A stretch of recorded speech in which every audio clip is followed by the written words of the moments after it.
This story takes place in Idaho when she was just 6 years old. Now in her 30s, she still speaks of it, still feels the lingering dread of that night.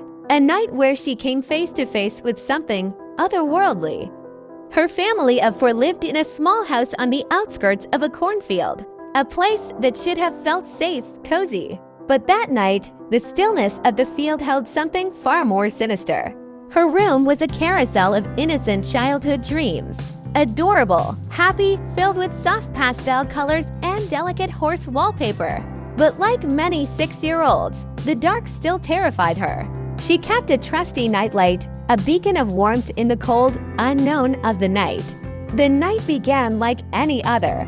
Her mom read to her and her brother, tucking them in with hugs and kisses. Her father retreated to his own room, while her mother stayed in the master bedroom. Door always left ajar for her children.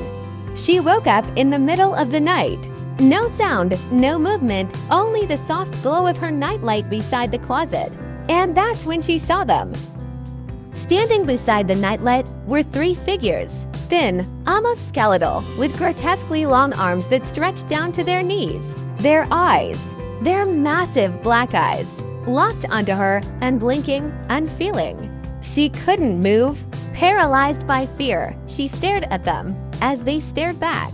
Their hollow gazes pierced her, watching, waiting.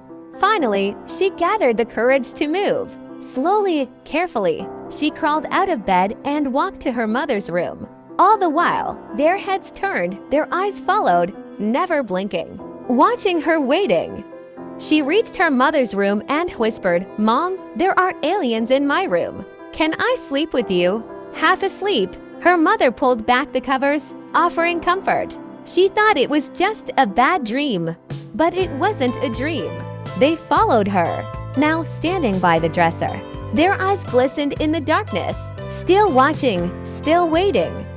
She gasped and pulled the blanket over her head, believing it would shield her from the nightmare.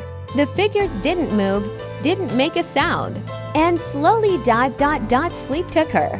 When morning came, everything seemed normal. No sign of the figures, no sign of what had visited her in the night. When morning came, everything seemed normal.